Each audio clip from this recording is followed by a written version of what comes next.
함께 말씀을 보도록 하겠습니다. 오늘 주신 하나님의 말씀은 고린도전서 15장 42절에서 49절의 말씀입니다.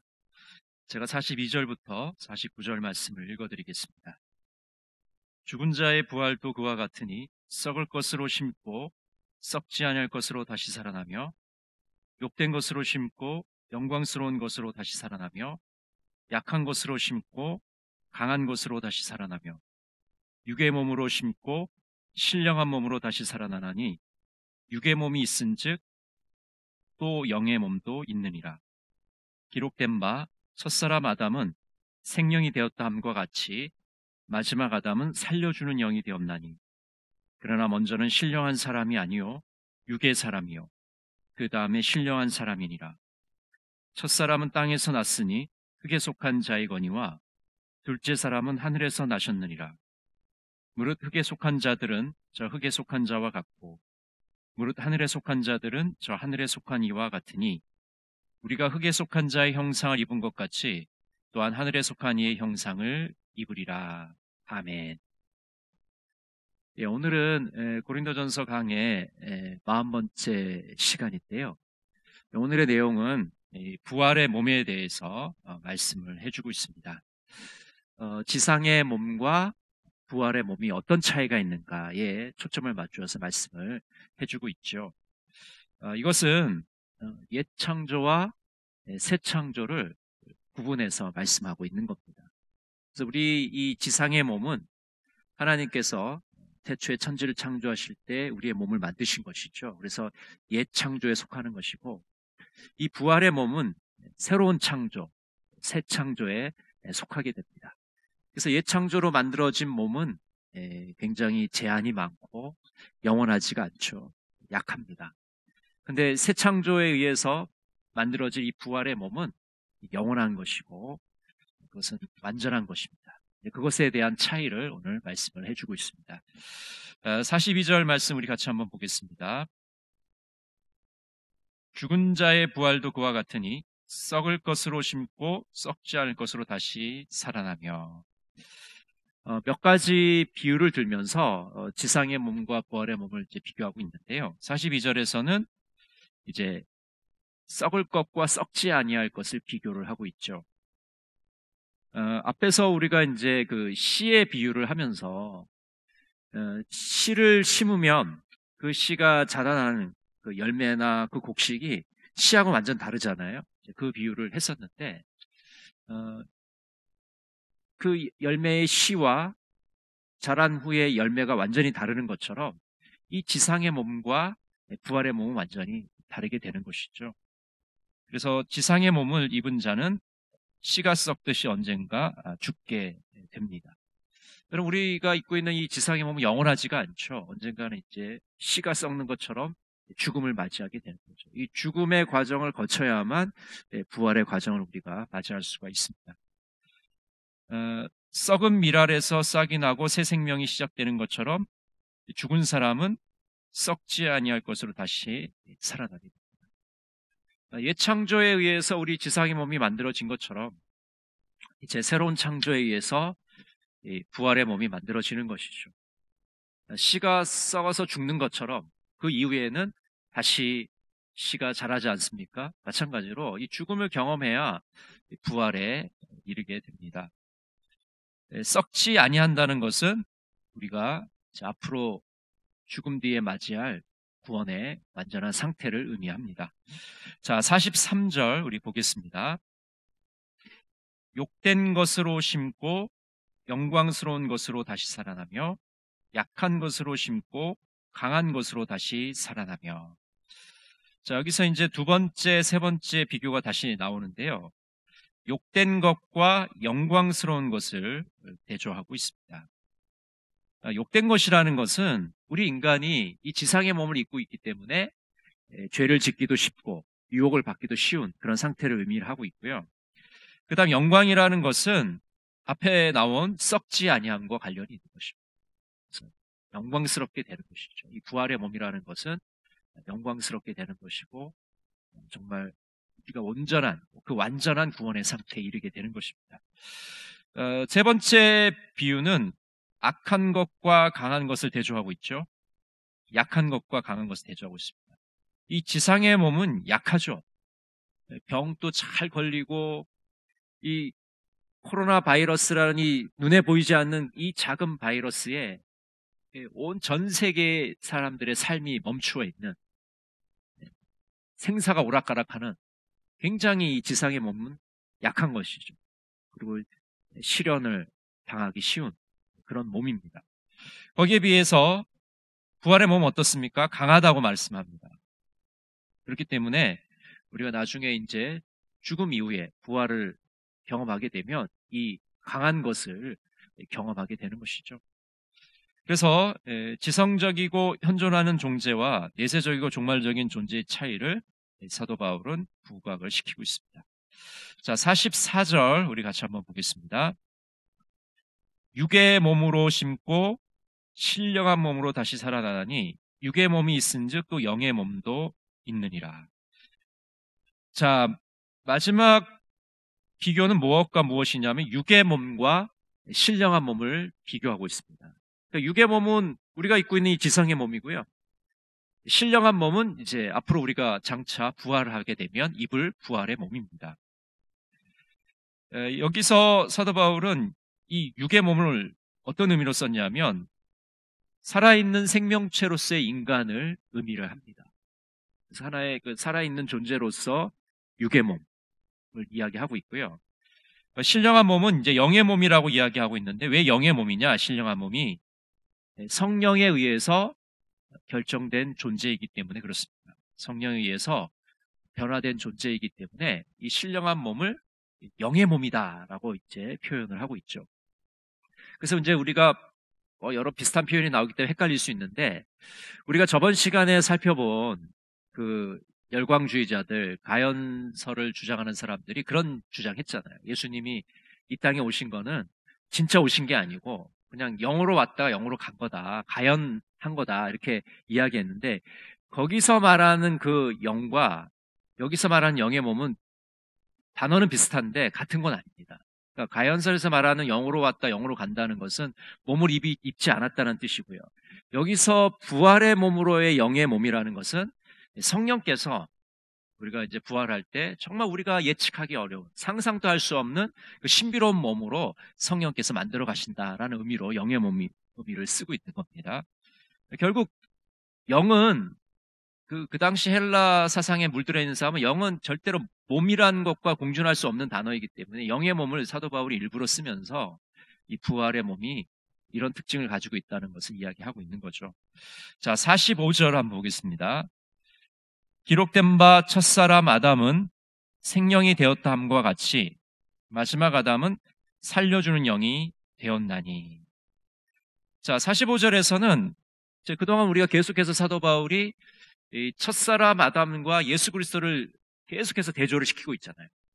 우리가 이제 이걸 좀 어려운 말로 유형론이라고 그러는데 아담과 그리스도 유형론을 계속해서 이야기를 합니다. 그래서 아담은 인류를 대표하는 첫사람이고 예수 그리스도는 둘째 아담, 마지막 아담이다라는 것을 사도 바울이 이야기를 하고 있죠.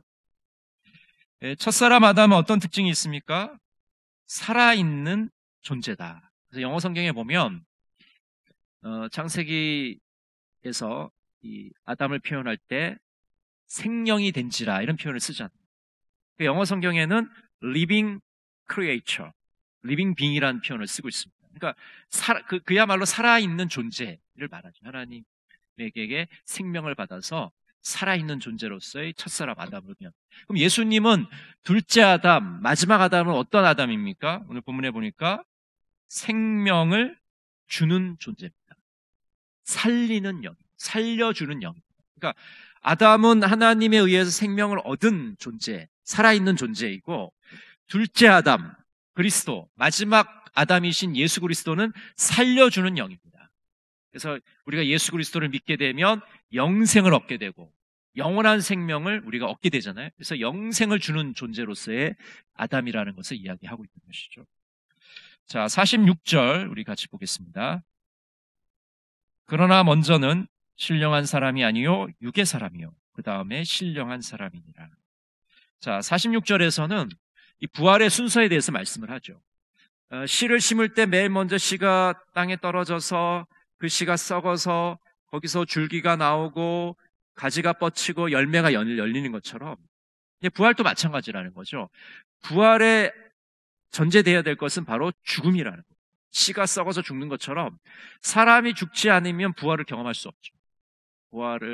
죽음을 경험한 자들이 부활에 이르고 지상의 몸을 입은 자들이 부활의 몸을 입게 되는 것을 의미를 하고 있습니다. 그 당시 고린도 교회의 열광주의자들은 어떤 생각을 했냐면 세례를 받을 때 성령님께서 우리를 완전한 존재로 만드셨다고 생각을 했어요. 완전히 부활체로 살아간다고 생각한 거죠. 이 천국의 삶을 산다고 생각한 겁니다. 그러니까 너무 뭐라고 그럴까요? 오버한 생각이죠. 열광주의자들은 우리가 불완전한 존재로 살아가고 있음에도 불구하고 세례를 받을 때 성령께서 우리를 완전한 존재로 만드신다는 착각에 빠져 있었어요. 그래서 사도 바울은 그것에 이제 반박을 하면서 우리가 구원을 받긴 받았지만은 여전히 이 지상의 몸을 입고 있는 불완전한 존재, 여러 가지 그 조건에 묶여 있는 존재로 생각을 했죠. 그래서 루터도 그런 명제를 이야기하지 않았습니까? 의인이면서 동시에 죄인이다. 죄인이면서 동시에 의인이다. 약간은 말장난 같지만 이것이 우리의 어떤 존재의 딜레마를 보여주는 말이에요. 우리가 구원받은 존재로 살아가지만 여전히 죄의 유혹 가운데 놓여 있는 거죠. 죄의 유혹 가운데 있지만 그리스도를 닮아가는 거룩한 존재로 만들어져 가고 있는 것이죠. 구원의 시작이 되었고 이제 구원의 완성을 향해 되어가는 존재이기 때문에 인간의 언어로 그것을 표현하기 굉장히 까다롭습니다. 하여튼간 현재 우리 지상적인 삶은 굉장히 유한한 제한적인 삶을 살고 있고 주님께서 재림하실 때 우리는 이 신령한 몸을 입고 부활에 참여하게 되고 그 신령한 몸에 참여하는 것은 완전함에 이르게 되는 것이죠. 그래서 우리가 예수 믿는 이 순간에 우리가 완전해지는 게 아니고 물론 우리가 하나님 나라를 맛보고 구원의 백성으로 살아가지만 그 완성은 예수 그리스도가 재림하실 때 이루어진다는 것을 분명하게 말씀해 주고 있는 것입니다. 자, 47절 한번 볼까요? 첫사람은 땅에서 났으니 흙에 속한 자이거니와 둘째 사람은 하늘에서 나셨느니라. 자, 첫사람과 둘째 사람을 계속해서 이야기하고 있죠. 첫사람은 누굽니까? 아담이죠. 아담은 땅의 사람이다라고 말하고 있죠. 왜 땅의 사람이냐? 하나님이 흙을 빚어서 만들어 거기에 생기를 불어넣어서 생명이 된 살아있는 존재가 된 존재이기 때문에 땅에 속한 사람이다라고 말하고 있습니다. 실제적으로 우리의 육체는 물질적이고 우리의 영혼은 비물질적인 이런 것들이 이제 혼합되어 있는 복합적인 존재임을 알 수가 있죠. 그리고 둘째 사람인 예수 그리스도는 어떤 사람입니까? 하늘의 인간입니다. 여기서 하늘의 사람으로 표현하고 있는 이유가 뭐냐면 이 하늘의 사람이라는 것은 다니엘서 7장 14절에 나오는 인자라는 생각을 가지고 이야기하는 겁니다. 그러니까 다니엘서 7장에 보면 인자 같은 이에 대해서 말씀하잖아요. 구름을 타고 오셔서 세상 마지막 종말의 때에 심판하시는 분으로 이야기합니다. 그 심판주로서 오실 분이 바로 누구냐? 둘째 아담이신 하늘에 속한 사람 바로 인자이신 예수 그리스도다라고 사도 바울은 이야기하고 있는 것이죠. 그래서 예수 그리스도는 심판자로 오시고 재림의 때에 그리고 우리를 영생을 선물로 주실 그런 분으로 소개를 하고 있는 것이죠. 자, 48절 우리 계속해서 보겠습니다. 48절 무릇 흙에 속한 자들은 저 흙에 속한 자와 같고 무릇 하늘에 속한 자들은 저 하늘에 속한 이와 같으니. 자, 48절에서도 47절의 생각을 계속해서 이어받고 있죠.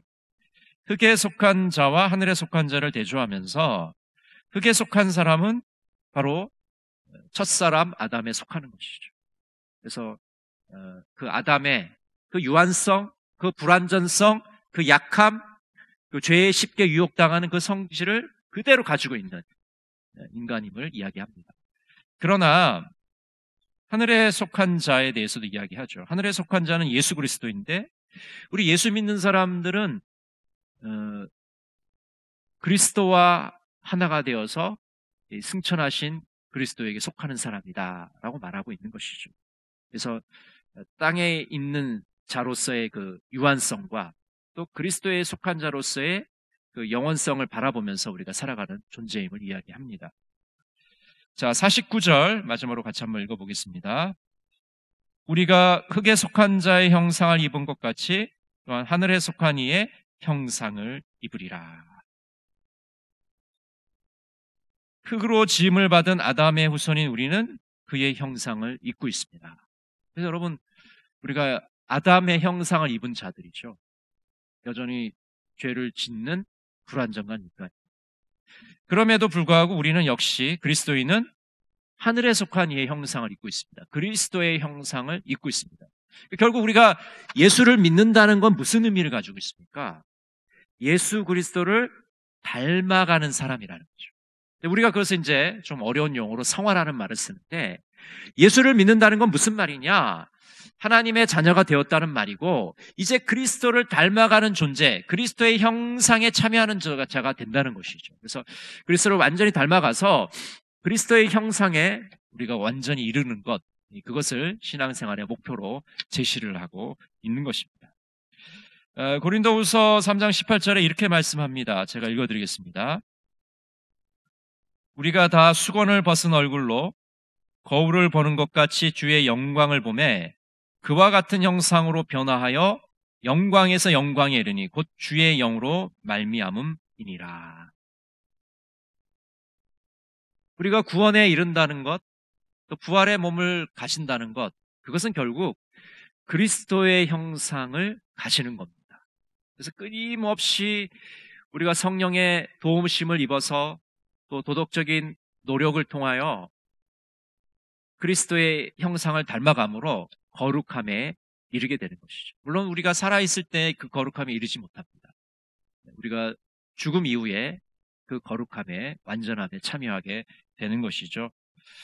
결국 아담은 인류의 시작을 보여줍니다. 그러나 둘째 아담, 마지막 아담이신 예수 그리스도는 종말의 시작을 보여줍니다. 그래서 둘째 아담이신 예수 그리스도를 통해서 이제 종말의 시간이 가까웠다는 것을 알게 되고, 예수 그리스도께서 재림하심으로 우리는 부활의 영광에 참여하게 되는 것입니다. 자, 오늘 말씀을 한번 정리해 볼까요? 자, 오늘 말씀에서는 이 지상의 몸과 부활의 몸의 차이점에 대해서 이야기를 합니다. 이 지상의 몸은 어떻습니까? 유한합니다. 죄짓기가 쉽습니다. 연약합니다. 근데 우리가 앞으로 장차 재림에 입을 부활의 몸은 어떻습니까? 영원하고 완전한 몸을 입게 됐다고 말씀해 주고 있습니다. 또한 첫사람 아담과 마지막 아담에 대해서 말씀하죠. 첫사람 아담은 살아있는 존재, 이 지상의 몸을 입고 살아가는 존재이고, 마지막 아담은 심판주로서 생명을 주는 존재로 오실 것이다 라고 말씀하고 있습니다. 우리가 오늘 고린도 전서를 다시 한번 살펴보았는데요, 이 지상의 몸과 부활의 몸이 어떤 차이가 있는지 우리가 분명히 깨닫고, 둘째 아담으로 오시는, 마지막 아담으로 오시는 그 종말의 그리스도를 기다리는 여러분들이 되시기를 간절히 바랍니다. 자, 이제 함께 기도하겠는데요, 세 가지 기도 제목 가지고 기도하겠습니다. 첫 번째 기도 제목은 이제 코로나19가 대유행이 시작이 되었는데, 코로나19가 완화될 수 있도록, 또 이 일로 인해서 더 많은 사람들이 희생을 당하지 않도록 기도해 주시기를 바랍니다. 두 번째 기도 제목은 대림절 기간입니다. 평화의 왕이시고 소망의 왕이신 예수 그리스도를 우리 이웃들에게 전하는 그런 귀한 시간들이 되게 해달라고 기도해 주시고요. 세 번째는 한 해를 잘 마무리할 수 있도록, 이제 한 해가 얼마 남지 않았습니다. 지난 2020년 한 해를 돌아보면서 하나님의 은혜에 감사하고, 우리 잘못된 것들을 주님 앞에 회개하고, 또 마무리하지 못한 부분들을 마무리하는 시간 되게 해주시고, 또 밝아오는 2021년 정말 새로운 마음가짐으로 새로운 시작을 할 수 있는 시간이 되게 해달라고 이 시간 한 목소리로 같이 기도하도록 하겠습니다. 사랑의 하나님 아버지, 은혜를 감사합니다. 저희들 수요 예배 시간을 기억하게 하시고 이 시간 함께 모여 기도할 수 있도록 은혜를 주심을 감사합니다. 코로나가 아버지 하나님 대유행 가운데 있습니다. 아버지, 불쌍히 여겨주시기를 원합니다. 아버지 하나님, 이번 코로나로 인해서 더 이상 어려움을 겪지 않도록, 많은 희생이 나오지 않도록 주님 붙잡아 주시고 인도해 주시기를 원합니다. 전능하신 주님의 손길로 함께하여 주셔서 아버지 하나님, 이번 대유행으로 인해서 더 큰 피해가 없도록 주님 막아주시옵시고, 아버지 진정세에 접어들 수 있도록 주님 은총을 베풀어 주시기를 간절히 원합니다. 현장 예배를 드리지 못하고 있습니다. 아버지 어서 속히 현장 예배에 복귀할 수 있도록 주님께서 은혜 내려주시기를 간절히 원합니다. 사랑의 하나님, 대림절 기간을 보내고 있습니다. 소망의 왕으로 오시는, 평화의 왕으로 오시는 예수 그리스도를 우리 이웃들에게 전할 수 있는 시간들이 되기를 원합니다. 사랑의 하나님, 함께해 주시고 역사해 주셔서 이번 대림절 기간을 통하여 예수 그리스도를, 주님의 그 사랑을 증거하며 살아가는 자들이 될 수 있도록 역사해 주시옵소서. 사랑의 하나님, 저희들이 한 해를 잘 마무리하기를 원합니다. 지난 한 해 동안 베풀어 주신 그 하나님의 은혜를 기억할 수 있는 자들이 되기를 원합니다. 아버지, 저희들이 잘못한 것들이 있습니까? 주님 앞에 내려놓게 하여 주시고 회개하는 시간들이 되게 해주시고, 아직도 마무리하지 못한 부분들이 있다면 마무리할 수 있는 시간들이 될 수 있도록 도와주시옵소서. 밝아오는 2021년 정말 하나님이 기뻐하는 삶을 사는 자들이 되기를 원합니다. 하나님께 영광 돌리며 사는 자들이 되기를 원합니다. 주님, 저희들과 함께하여 주시고 인도하여 주시옵소서. 역사해 주시옵소서.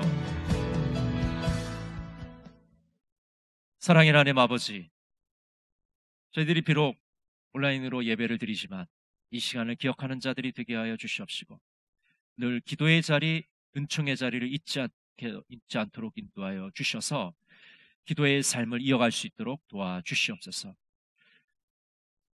부활의 영광에 참여하는 것을 늘 확신하며 살아가는, 부활의 소망을 품고 살아가는 자들이 될 수 있도록 도와주시옵소서. 예수님의 이름으로 기도드립니다. 아멘. 지금은 주 예수 그리스도의 은혜와 하나님의 놀라우신 사랑과 성령의 교통하심과 인도하심이 부활의 소망을 품고 살아가기로 다짐하시는 동강의 모든 성도들 머리 위에, 가정 위에 지금부터 영원토록 함께 하시기를 간절히 축원하옵나이다. 아멘.